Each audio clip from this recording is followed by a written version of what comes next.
let's find that house we bought. House they bought? In Beverly Hills? Whoa, wait a minute. Hold it. How could a bunch of hillbillies possibly buy a mansion like this? Let's take them back to their home and see how this whole thing started.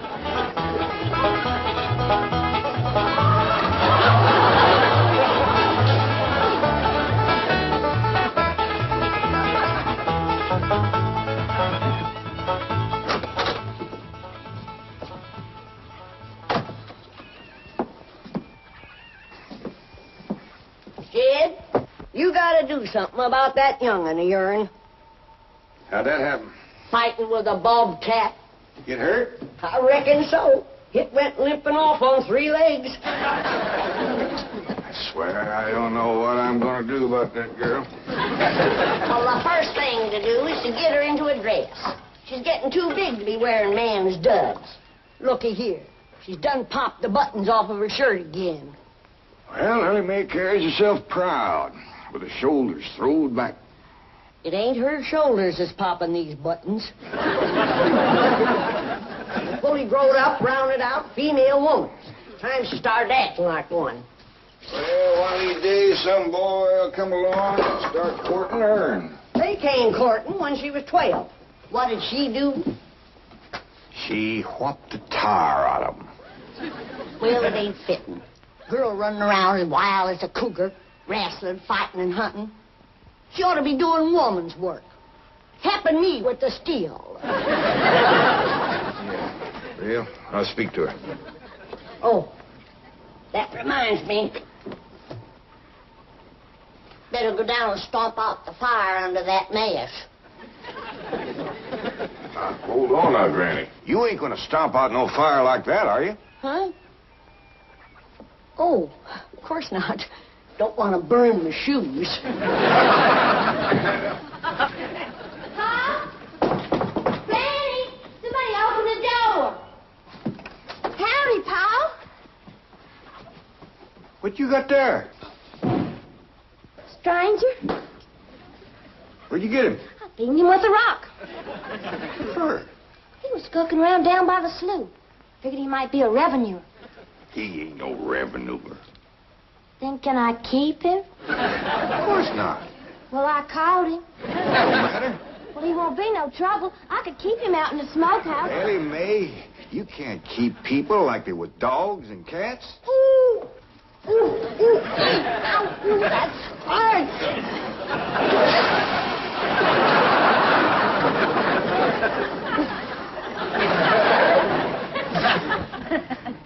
Who's that? Some feller Elly found nosing around. Beamed him with the rock so it'd be easier to tote. Here, fellas, from the petroleum company. What's a petroleum? I don't know. He asked me if he could do some wildcatting down by the slough. I said, help yourself. We're glad to get rid of the critters. What'd he say? Just kind of laughed. The last on him, there ain't no wildcats down there at that slough. No, it's too full of oil. Oh, what happened? Where am I? This here is the Clampett place. I'm Jed Clampett, my young'un Elly May, and Granny. Granny says you've been doing some wildcatting. There's no need to. Mr. Clampett, that swamp of yours is full of oil. I could have told you that. Well, my company would like to pump it out. Yeah, I'd like that too, but I just can't afford to have it done. Oh, no, you don't understand. You see, you wouldn't have to pay for it. Oh, I don't take favors from strangers. No, Mr. Clampett, you see, you're a very rich man. How big a rock did you bean him with? No bigger than a hedge apple. Listen, I've got to call my office in Tulsa. Have you got a telephone? A what? A telephone? Or maybe one of your neighbors has one. It's well, down in this country, it's probably a box attached to the wall. And, you talk into it, and they can hear you in Tulsa. Maybe you better sit down for a spell. No, I haven't time. Listen, where's the nearest airfield? Airfield? You know, Granny, that's one of them there fields sets up in the air. Oh, never mind. I'll find it myself. Listen, now don't you sell that swamp till you hear from me. I'm flying to Tulsa. Now he thinks he's got wings.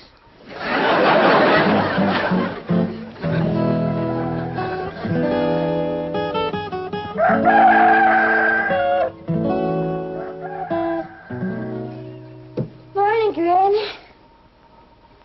Watch them buttons, child. Granny! Them pigs of yours got into the corn. Did they drink much? I reckon they did. This here little fellow was kicking blue blazes out of the mule. That's the trouble with razorbacks. They such a mean drunk.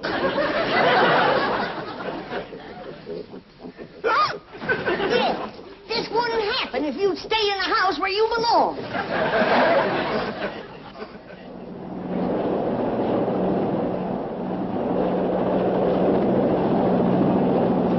There it is, Mr. Brewster. On the tests and surveys, I'd say that's going to be one of the richest pools since East Texas. News like this is bound to get out. Let's go down and get Clampett's name on a deal. Where's the gun? Where's the gun? Oh, there. What's the matter? You want to see what just flew over Blueberry Ridge? What? The dad blamedest biggest bird you ever laid eyes on. Probably just an overgrown chicken hawk. Chicken hawk, nothing. That thing could make off with a hog. Hurry up, put that gun together. No room to land near the cabin, Mr. Brewster. It's too rocky and hilly. Then let's get the sling ready to be lowered. Well, Mr. Brewster, that might be dangerous. Hang the danger. We're going to be the first oil company down there if it kills you. Me? Don't worry. If it's safe, I'll follow you. Granny, I see it. There it is. Land of mercy, look at that. What you doing, Granny? That thing's only got one claw, but danged if it ain't grabbed up a man. Hurry, Po, it's my stranger. Where is it? Just flew over the house. I'll get it on t'other side.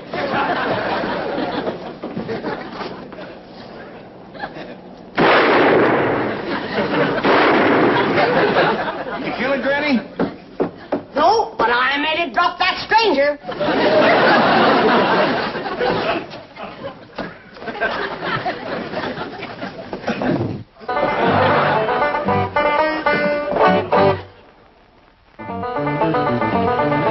Jethro! Stop this thing! Stop it! Granny! Granny! Yes, Jed? Granny, grab a hold of something and hang on. Cousin Pearl and that overgrown son of hers is headed right for the cabin in that old truck. Heaven protect us. Oh, Jethro!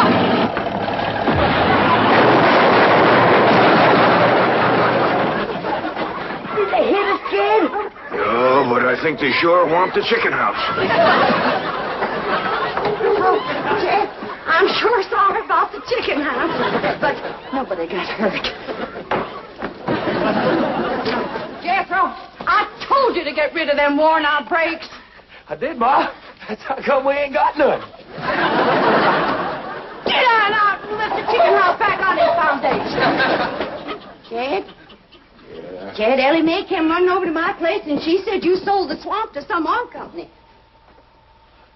Well, yeah, I guess I did.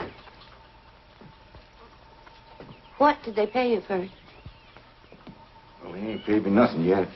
The Brewster fellow said he'd bring the money later. Well, how much they going to pay you? Well, he said I'd depend some on how much oil they could pump out. Well, he must have mentioned some figure. What was it? Now, Pearl, you know that old swamp. Well, shucks.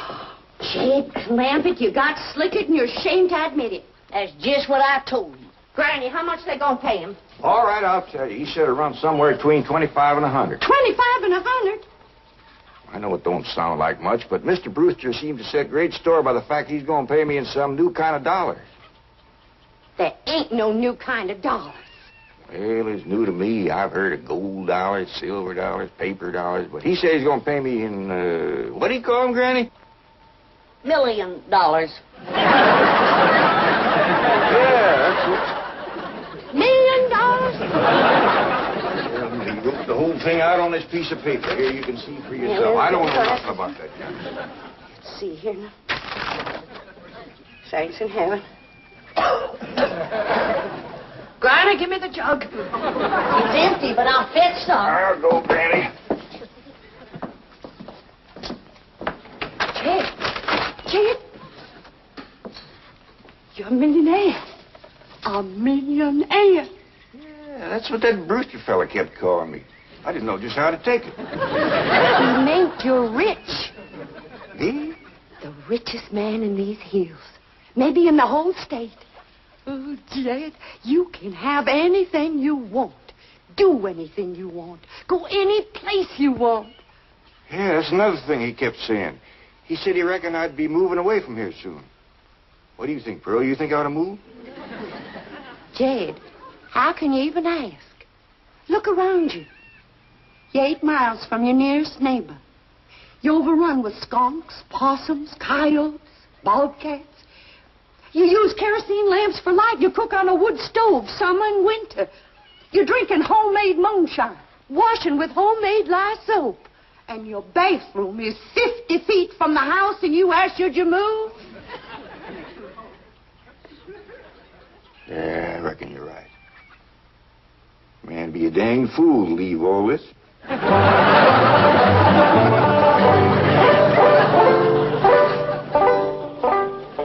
Oh, there you are, Jed.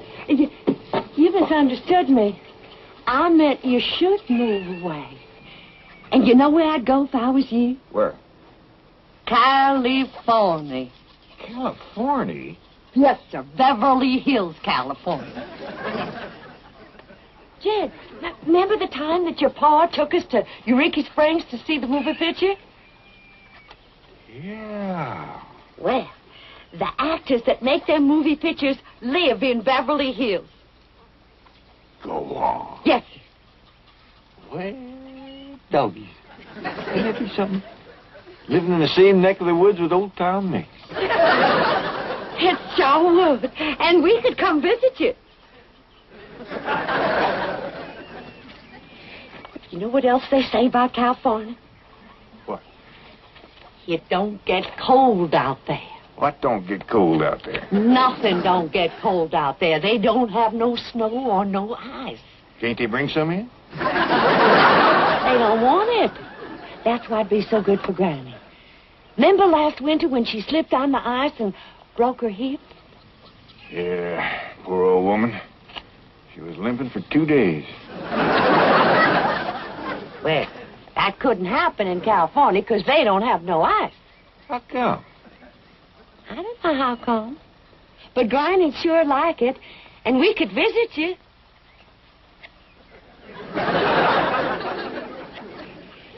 You know what else they say about California? Maybe Jethro know how come there's no ice. He's going to school.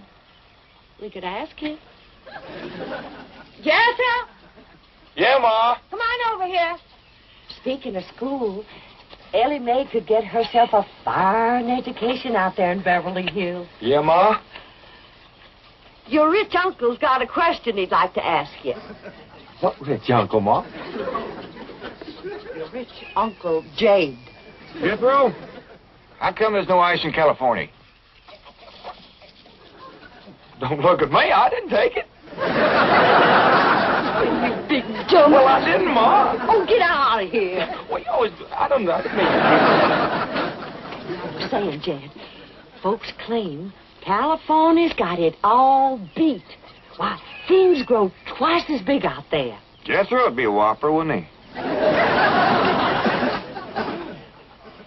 He could help you move. He's awful handy at lifting and toting, and he could drive you out in my truck.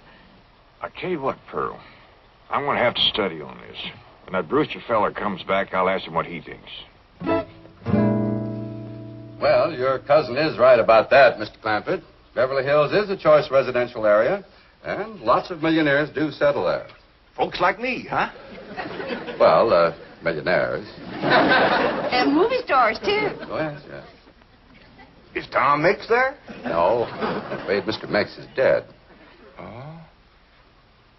Oh, yeah. What's the matter with me? Remember Pearl? He got shot at the end of that picture. Well, there are plenty other movie stars, and that's where Jed wants to live.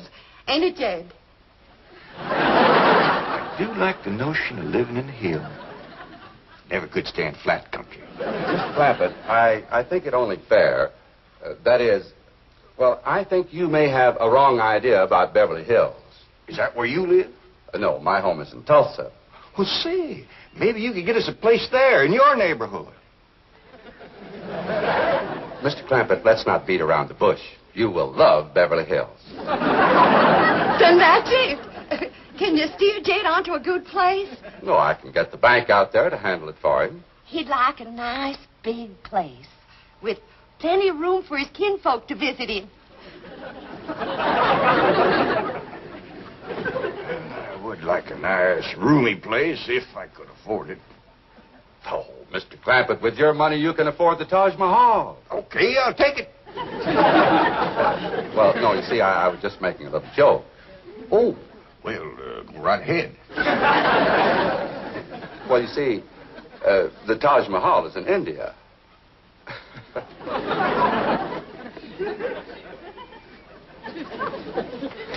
Mr. Brewster, you're a nice fella, but I've heard better jokes. Is the foreigner staying to supper? I'm ashamed to say I ain't asked him. How about it? Oh, I don't think so. Oh, no trouble. What you cooking tonight, Granny? Mustard greens and possum innards. Mm-hmm. Did you hear that, Mr. Brewster? Very clearly. Want to change your mind? Not this time. Well, if you should happen to come back tomorrow, we'll be having leftovers. That's the thing about possum innards. They's just as good the second day.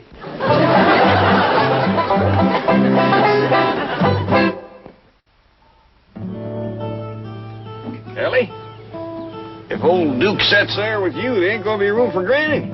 Oh, that's all right, Pa. Granny ain't gone. Who says she ain't? She says she ain't. That's right, Uncle Jed.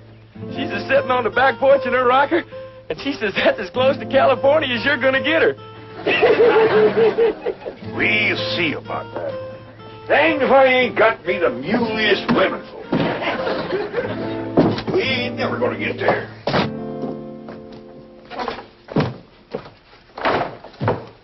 Now, what's all this nonsense about you ain't going to California? Ain't no nonsense to it. If the good Lord had wanted me in California, he'd have put me in California. Maybe he's just getting around to it. The book says he moves in mysterious ways. Well, if he moves me, I'll go. But you and Big Jethro ain't a budging me. Granny, this here Beverly Hills sounds like the kind of place you'd like. That Brewster fella says they got smogs out there. What's a smog? Well, me and Jethro figured out that's a small hog. And you heard what Pearl says. They ain't got no snow out there. You could run your still the year round. Run it the year round here. Yeah, but walking down through the snow to the still always makes you feel so miserable. I might feel miserable walking down. But the way I feels coming back makes up for it. Hey, damn it, Granny. We've been planning and talking about this trip for days. You never said you wouldn't go. Never said I wouldn't either. But that Brewster feller has bought us a house in them Beverly Hills. He sent our $25 million to the bank out there. Well, you just chase on out after it. I'm staying right here. And I ain't afeared neither. Granny, I ain't leaving you here alone. And I ain't a budging out of this rocker.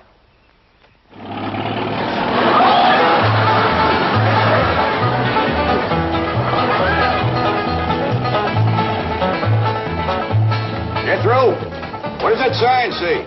It says Beverly Hills. You hear that, Granny? We're there. They call them hills? Why, we got moles that can push up higher ridges than that. Well, leastways, it's hills. We'll be among our kind of folks.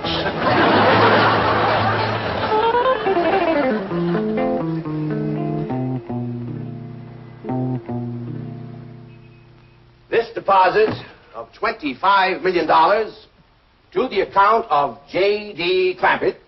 J.D.? As in Rockefeller. Elevates us to third position in capital assets and assures our bank of... Come in. Oh, I'm sorry to interrupt, Mr. Drysdale. All right, Taylor. Well, are we all set to give the Clampetts a red carpet reception? Well, I'm afraid Mrs. Drysdale still isn't too happy, sir. Yes, I know. Oh, my wife is very upset that I got the estate next to ours for the Clampetts. Says I don't even know what kind of people they are. Do you? I know to the dollar what kind of people they are. They're my kind of people. Loaded. Taylor, have the gardeners got the grounds in order? Yes, sir. But I'm afraid that's another thing your wife is upset about. Oh? Well, you see, your gardeners have been working on their lawn all week. They've mowed it, trimmed it, fed it, clipped it. I don't care if they lather it and shave it. This is the most beautiful mansion in Beverly Hills. I want every square inch of ground within those walls in apple pie... Yes? Oh, hello, Margaret. No, dear, I'm very What? Oh, good heavens, did you call the police? I'll be right there. What happened? The Clampett estate is being invaded by a band of outlaws. Invaded? Yes, they're holding the gardeners at gunpoint.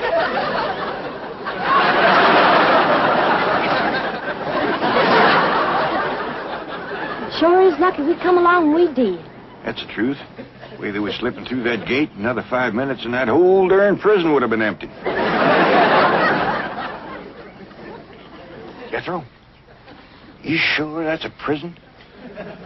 Yeah, Uncle Jed. I seen pictures. Only thing is, how come there ain't no guards on them walls?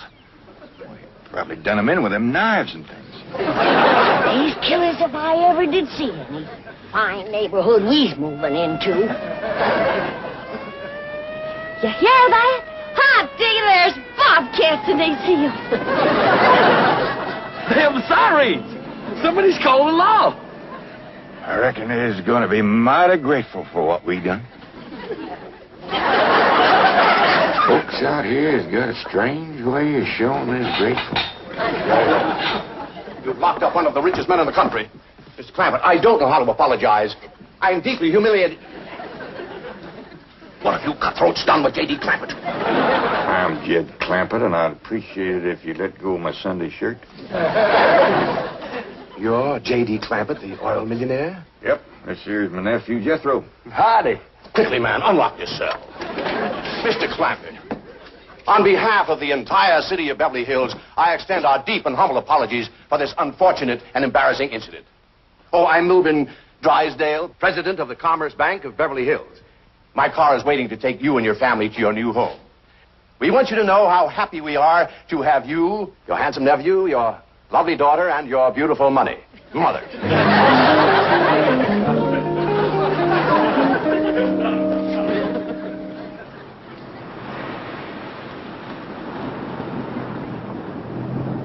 Wait a minute! Stop this car! Mr. Drysdale, you tricked us. You just took us out of jail so you could bring us back up here to prison. Head for the hills, everybody! No, wait! Come back! It's not a prison, it's your home! Now, wait! Mr. Clampett, listen to me! Wait! Come back! Friendly!